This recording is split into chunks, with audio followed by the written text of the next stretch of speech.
Good morning, everybody, and to everybody, a good morning. Do me a favor, invite somebody, share. Invite somebody, share. I cannot get into my account to invite everybody. For whatever reason, I've been locked out of my account. So I need you to do me a favor. Will you help me invite somebody and share? I think there are some lessons that happened this past week, some lessons in life that I want to talk about this morning, and hopefully all of us can learn from them. But do me a favor, invite somebody, share, tell them that coffee time is on. If you don't mind, please. I'm gonna try and get into my account. While we are waiting, invite somebody, share. I've got one song I want to play to kick the morning off, and then it's gonna be us. All right. I got one song I want to play. I listen to it every day. Here it is. Check it out.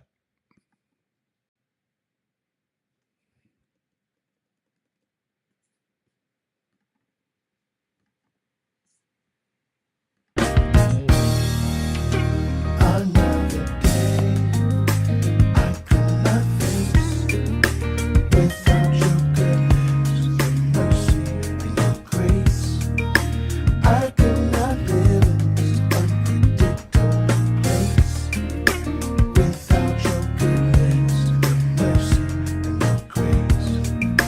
Another day I could not face without your goodness, your mercy, and your grace. I could not live in this unpredictable place without your goodness, your mercy, and your grace. Couldn't even go to the corner store if I didn't know your arms of protection were around. I couldn't even ride in a city streetcar or even take a trip out of town. Hey, this what I would do. Stay at home, locked up in my room with all the windows and doors shut tight. But now I'm free. I can go where I want to be.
That's one of my favorite tunes. The original tune is done by the Winans, but those two gentlemen, that's Leon Timbo and Marcus Cole.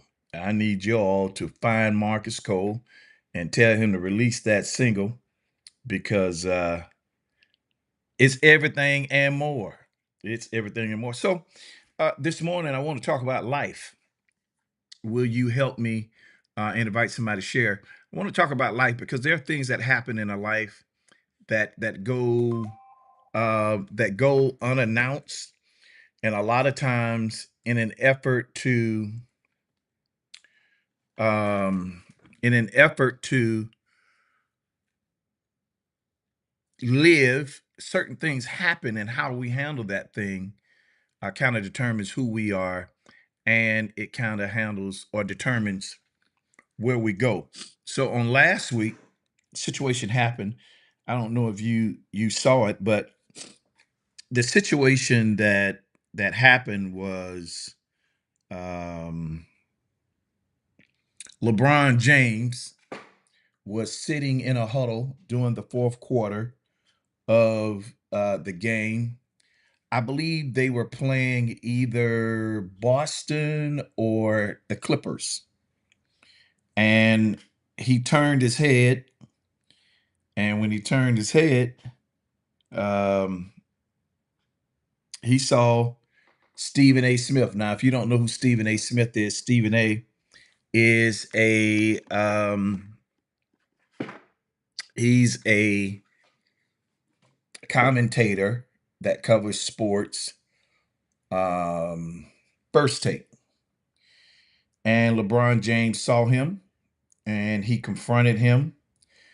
And when he confronted him, it was straight up man stuff. It was man to man. It was keep my son out of this. And he said some very strong words. According to Stephen A., LeBron said some very strong words to him in regards to his son.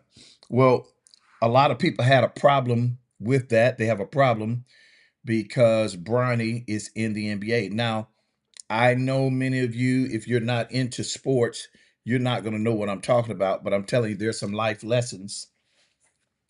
There's some life lessons that I believe we can gain from this. So LeBron defended his son.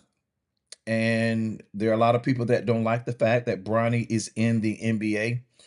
What's particularly striking to me is black folk who are crying nepotism, and they're saying that the only reason he got into the NBA is because of his daddy. Isn't that what we're supposed to do? If there's an opportunity that we can have, moments we conceive to make the next generation better and to open the door for ours, aren't we supposed to do that? Who wouldn't do that? We've seen it happen.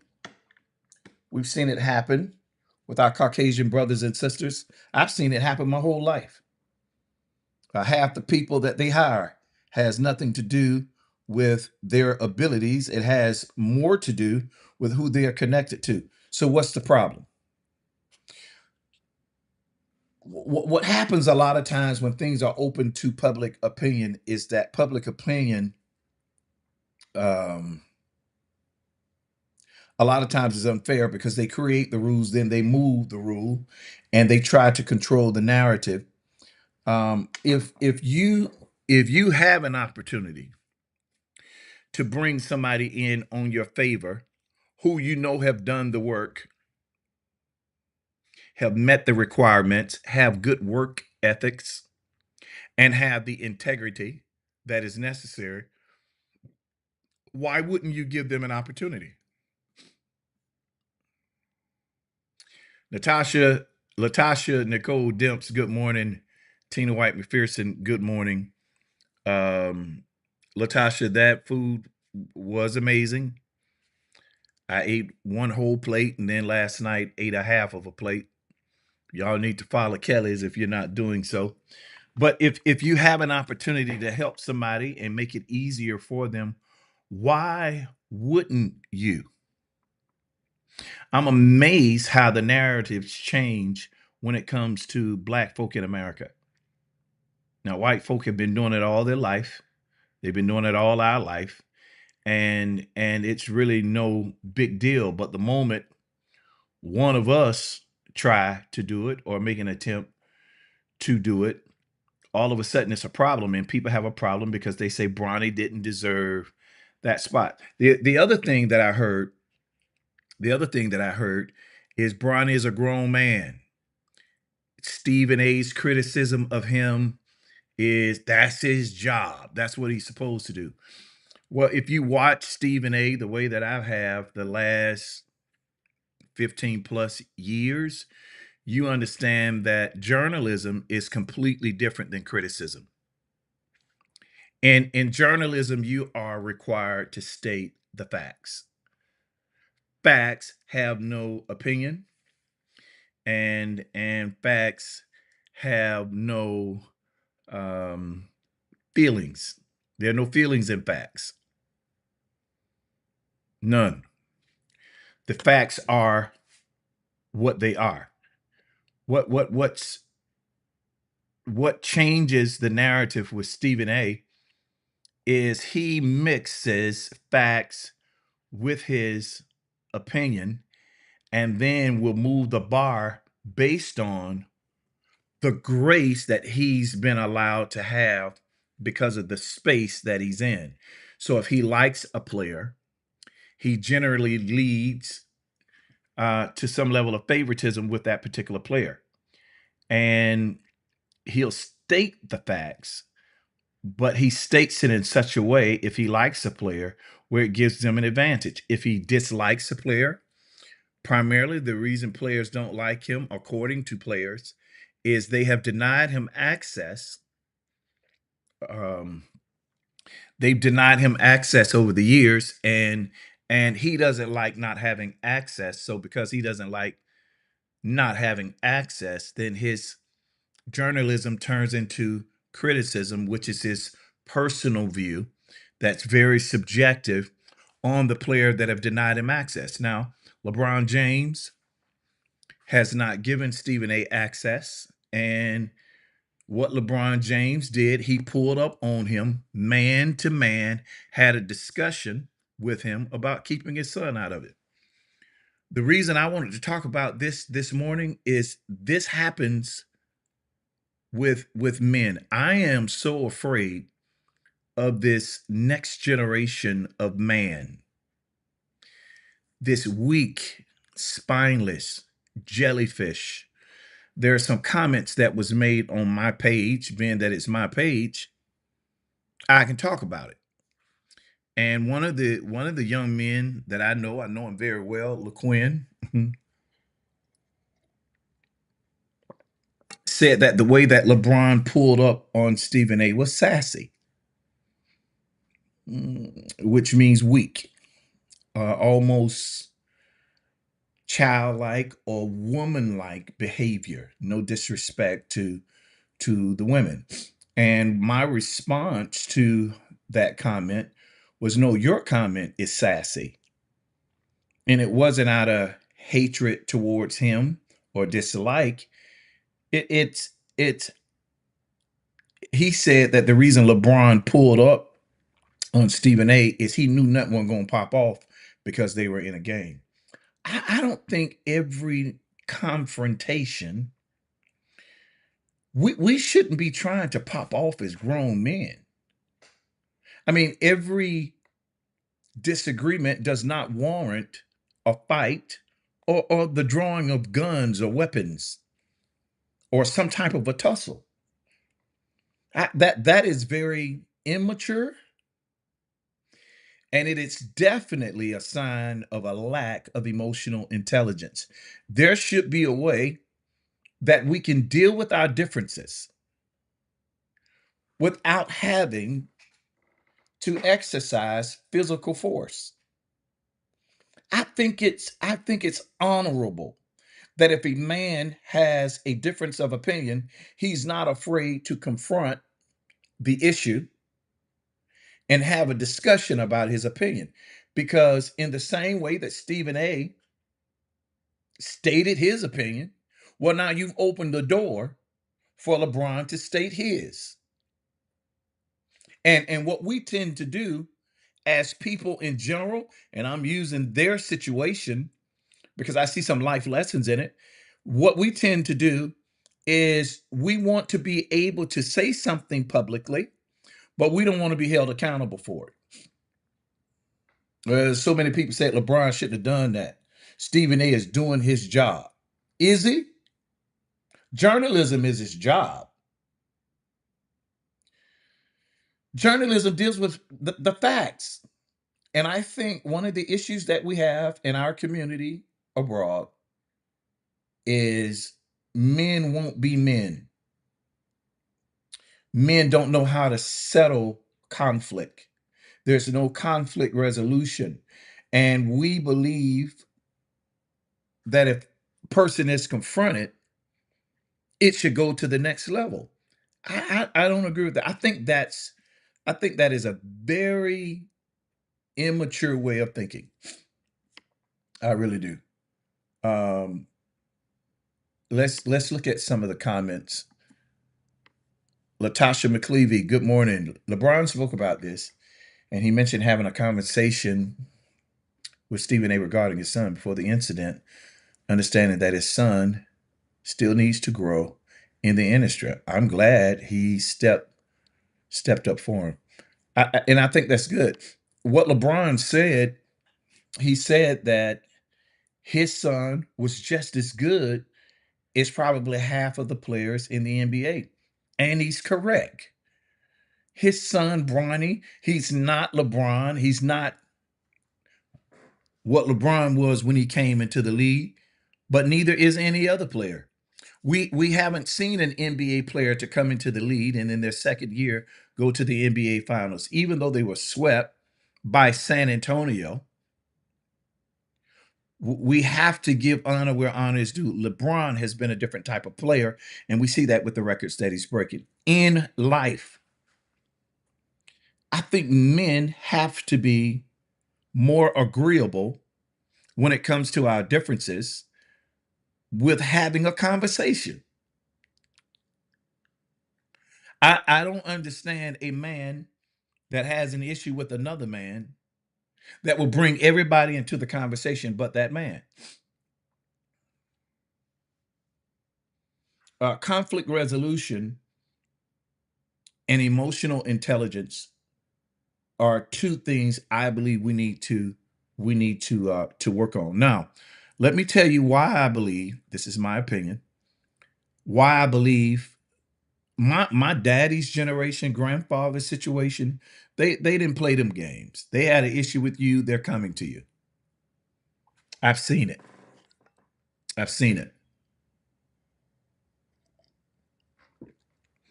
And slowly but surely, we've kind of lost that.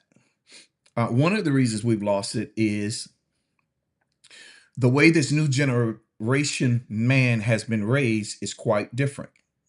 And I'm not making fun of situations. I am stating situations and what contributes to the different type of man that we have in today's society. My daddy made me work.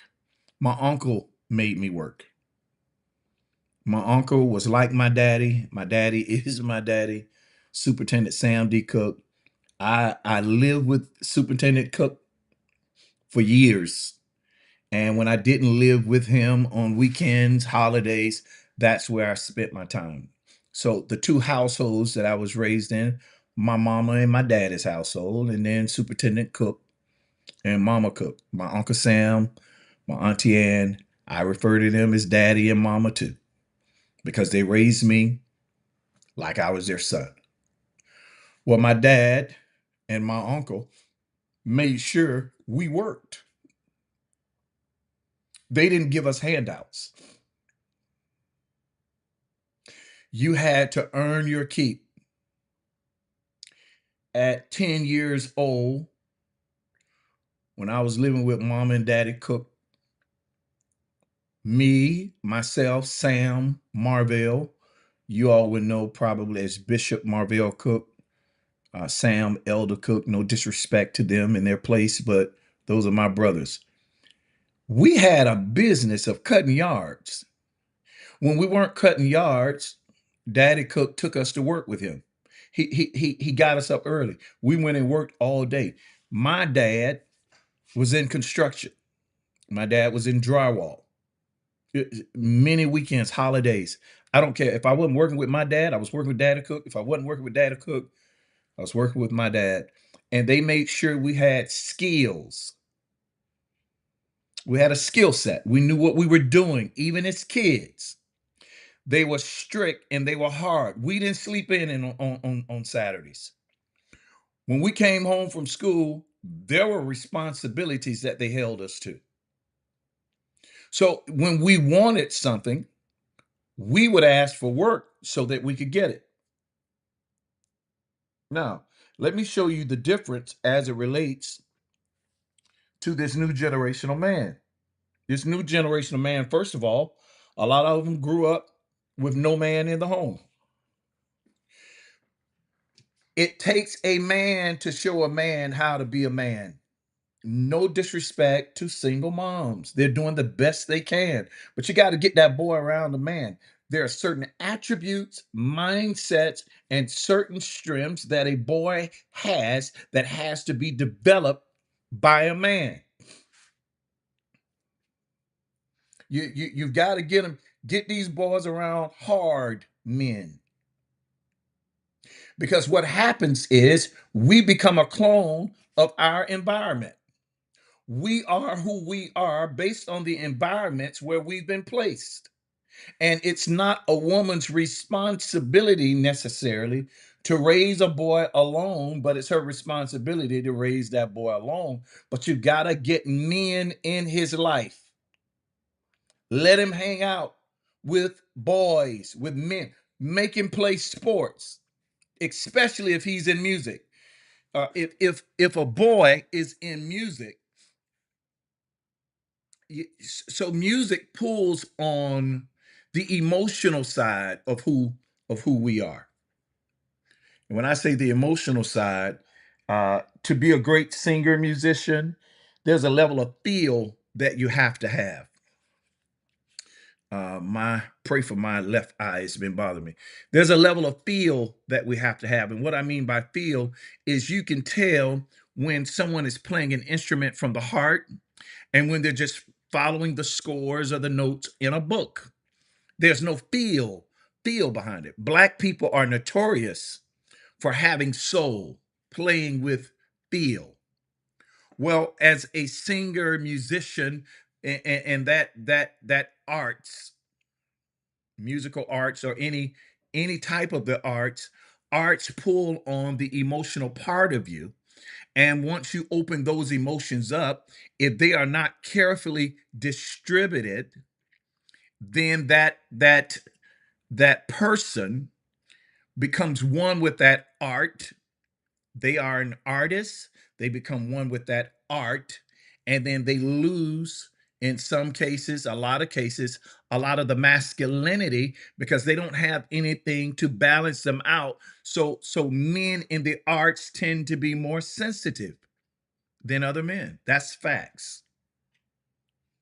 So to balance those emotions, a man is supposed to be hard.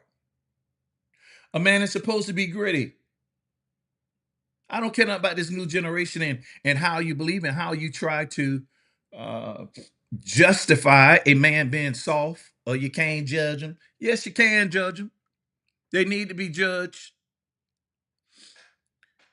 So this new generation man has not had an opportunity to balance those emotions out. One of the things that you need to do to keep, especially if they're in the arts, to keep a balance is make them play contact sports.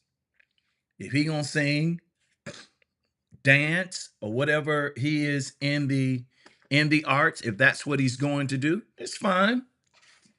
But make sure he plays some type of contact sport like football so that he becomes tough, so that when this art pull on his emotional drive, he doesn't become so caught up in the art that he loses his masculinity.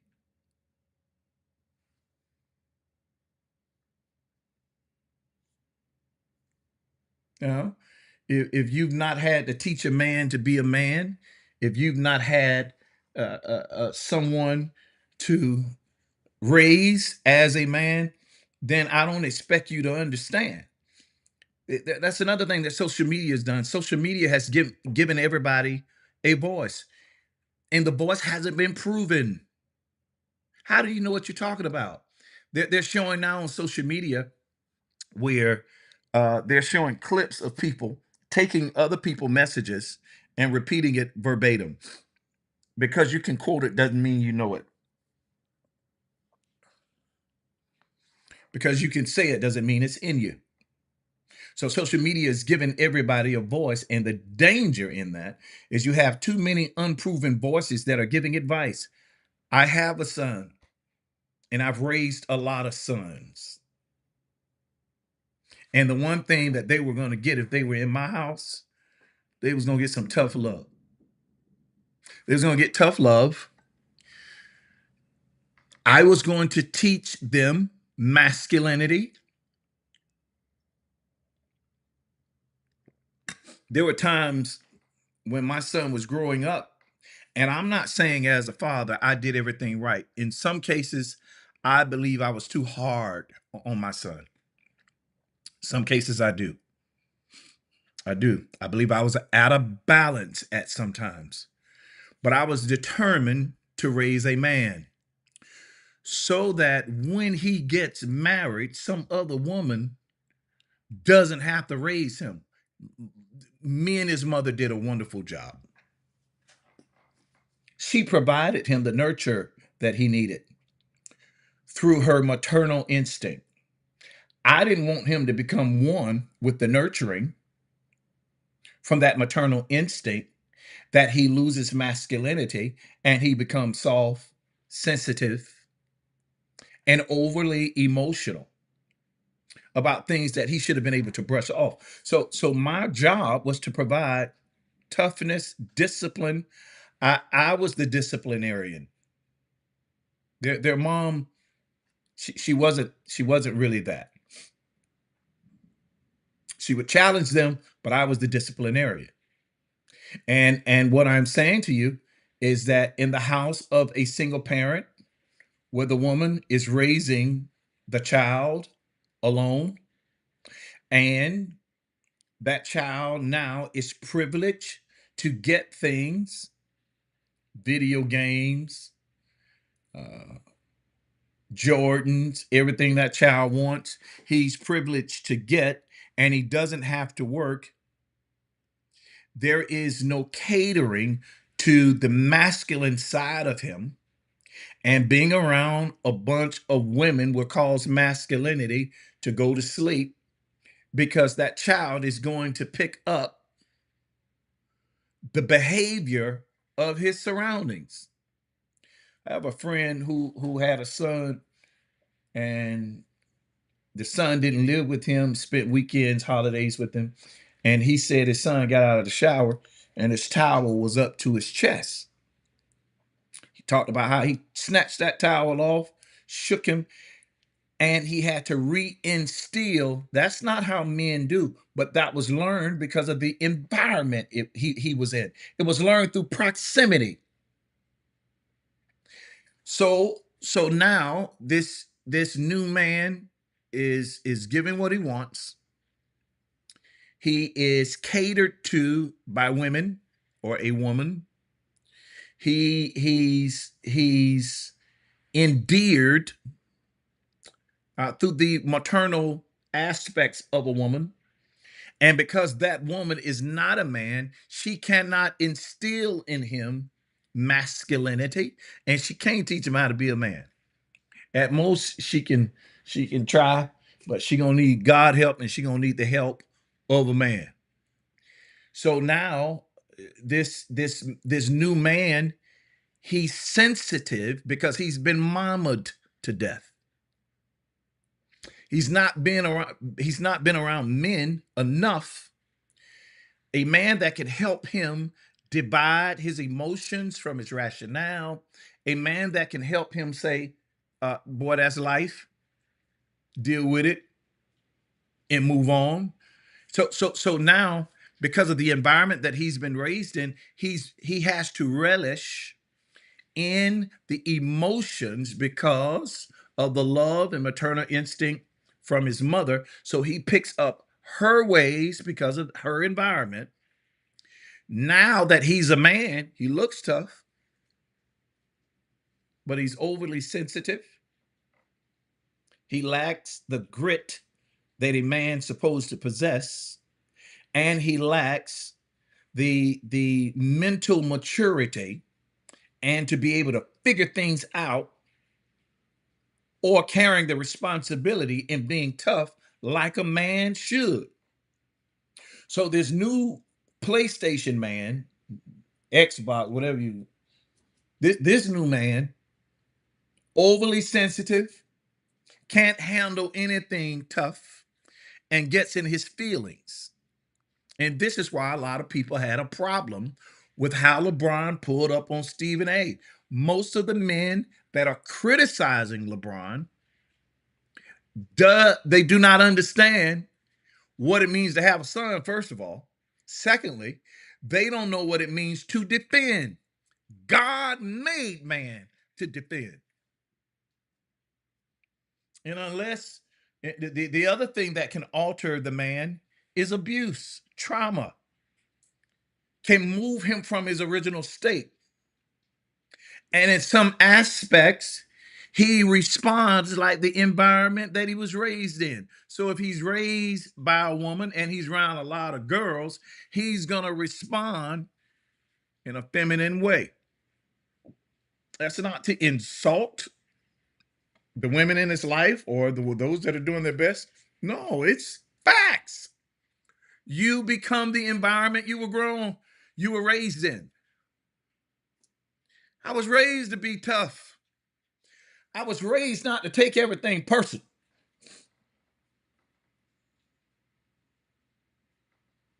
Most of the things that I've been offended by in my life have absolutely nothing to do with me personally. It is the idea, it is the thought, or the arrogance. It's inequality. It burns me up. I don't care who is done to. But I don't think I've been treated fair my entire life. It's made me tough. It's made me understand, hey, it is what it is, bro. Find a way around it. So the toughness and security that a man should have has been muzzled or redirected or covered by the environment of women. So LeBron, as a man, I'm not finna call you when I have a disagreement. Not unless I can't get you any other way. It's my desire to pull up. I want to have a man to man. There will be no misinterpretation when I speak to you face to face about how I feel when it comes to subject matter. And just because I confront you doesn't mean I'm trying to fight or include violence. No, you need to hear from my heart how I feel on the matter. In my eyes, in my opinion, Stephen A he's weak. I've never liked him. He reminds me of a lot of mama boys that are preachers. You know, they get in our pulpit and boy, they go off. They're Mr. Tough Guy behind that microphone. And if you don't like what I say, come see me. I ain't hard. They do all that till you pull up. And I am not encouraging unhealthy confrontation. I am encouraging healthy confrontation. And a lot of bullies say a lot of things out of their mouth when they're in the company of others. We see who you are on that one-on-one interaction.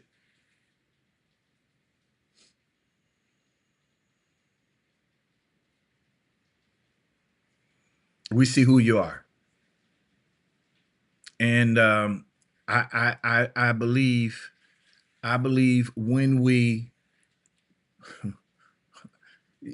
so the other thing social media has done, it has built a false perception of who a person is. So people become who they would like to be when there's no contact through social media and texting. There's another little guy, uh, Mr. Gay, Lonnie, who sends out a bunch of texts to a bunch of women. When he's with this crew, he texts against this crew. Then he'll get with this crew, text again to keep mess going. Men, men don't do that. Something's broken in you when you're working to divide. There's a scripture in the Bible that says, uh, six things there that God hates, and seventh is abomination. And the seventh thing is that he that spread lies against his brother. People, especially men, who are always at the seat of some mess. I called him and told him I would like to see you personally. I really want you to. He's avoided me. He didn't want to take the meeting, and I get it. It's because they're not taught how to be men. They're not. They don't have an understanding how to be a man.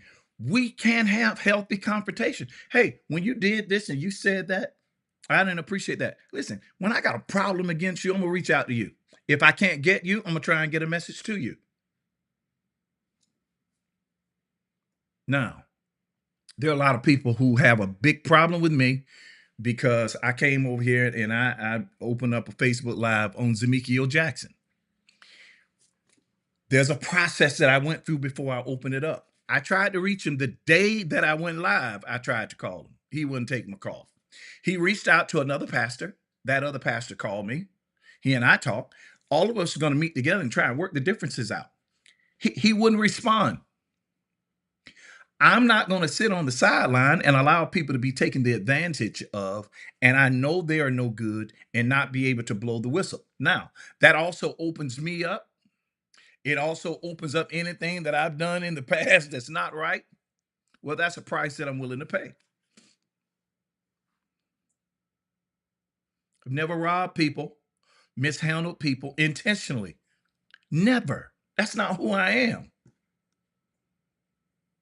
I've had some, I've had two bad dealings with women wherein there was some relationship there.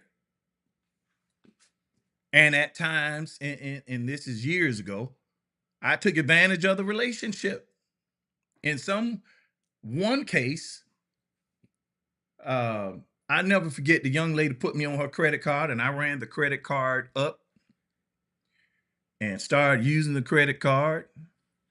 I was paying on it, but she didn't like how I was using the credit card, so she closed the account and then told me I want all of it now. At the time, I didn't have the money to pay it off. I told her I'd make monthly payments. She didn't like that. She took me to court. She took that information and spreaded it to try to discredit me as a person, on how I used the credit card. I think the total charges was like 3,000. I gave her like 900 or something like that total. Um, she was disgruntled. She's a sweet girl. I believe we could have worked it out, but when she started bringing everybody else in it who had nothing to do with it, it was problematic to me. Outside of that, in my 30 years of living, because I'm 29, I'll be 30 in July, nobody can tell you I mishandled them. They can't. I've not intentionally deceived nobody. Even in that situation, it was more of I was in need, I saw the opportunity, and I ran with it. It wasn't premeditated. It happened as I went. It was a freaking credit card. So when you open people up, because that young lady, it's been a long time ago. It resurfaced recently, and people was like, that's happening to you because you did that to Zemekio. So if I'm wrong, check me on it. I repented to the young lady, was paying it off. It doesn't make anything right because it's me. And I'm not going to sit on my hand and watch somebody be taken advantage of because it's something in my past that I didn't do right. In that case, he without sin cast the first stone. The issue is not you being wrong. The issue is staying wrong. The issue is there repentance? Is there reconciliation? So what men need to learn, there's a way we can have a healthy conversation, confrontation to resolve issues. And even if we agree to disagree, there's still an agreement and we can leave in peace. But you have these, I'm telling you, these soft boys who don't understand what it takes to be a man and then get on social media and try and check a man. You got to be careful with that too, because every man's not the same. And the way LeBron pulled up on Stephen A, I don't endorse violence. But he felt Stephen A was out of line. Stephen A was overly critical. He made personal jabs. He got online and he said, LeBron, I'm begging you. Don't do this to yourself. I'm begging you. I'm begging you. That's personal. That's not journalism. All right, so let me get to the comments. Let's see. Tina said she kept her son around positive men. That's good, Tina. Latasha said, this is why my son lives with his dad, her ex-husband, now, and I got so much backlash, but the decision was best for my son. That's good. That's wisdom that you were able to see that too. Stop rubbing your eye. Okay. Chiquita say you're talking good. Thank you so much. Hopefully you're feeling better too. Calvin says, my grandfather didn't allow us to lay around in bed. We were forced to develop a work ethic. That's right. Eric Gross say, pull up on me. Pull up. Gross. That's real man stuff there. Good to see you, bro. Calvin said, my grandfather and dad didn't allow us to do,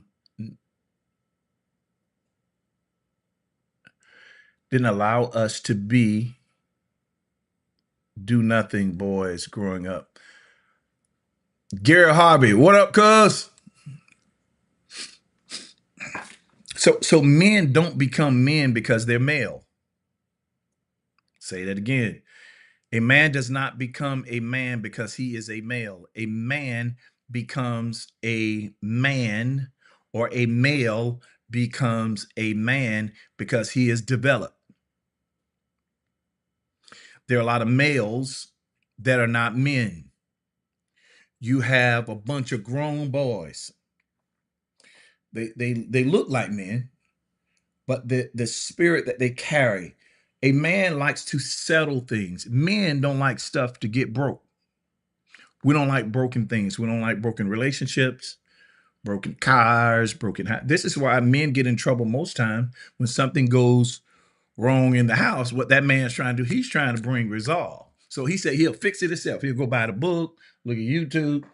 Even if he messes it up, he's going to make an attempt to fix it because that comes natural. Now, there are some men like me who grew up fixing everything. I don't want to fix nothing no more. I'm going to find somebody that can. It depends on how much time it takes me to determine if I'm going to wrestle with it. If I think it's going to be overly complicated, I'm just going to go ahead and call somebody because I don't have the time or the energy to give this because I have too many things on my plate. But if it's something I feel I can fix like this, I'm definitely going to do that. Men are fixers. God created us that way. So whenever you have a man that's not trying to fix things, but wants to contribute to the problem. A man that does not apologize, a man that does not repent, a man who does not have, he doesn't have confrontation. The reason we confront is not to prove we are man. We confront to get a resolve, to get an understanding. I believe respect goes both ways.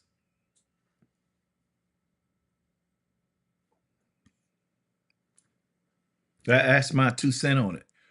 I think what we need to learn from this is men have to be men. Listen, you were born to win, predestined to succeed. There's nothing that can happen to you today that the wisdom inside of you cannot handle. You got to calm down, slow down, use emotional intelligence, trust God, and listen to wisdom. When you listen to wisdom, you will always win. Y'all go. Have a productive day. Remember to think higher, speak life. Be careful in this weather, in this rain. Seek wisdom. Stay strong. Have a good day. And we'll try it again tomorrow. Same time, same place. Peace.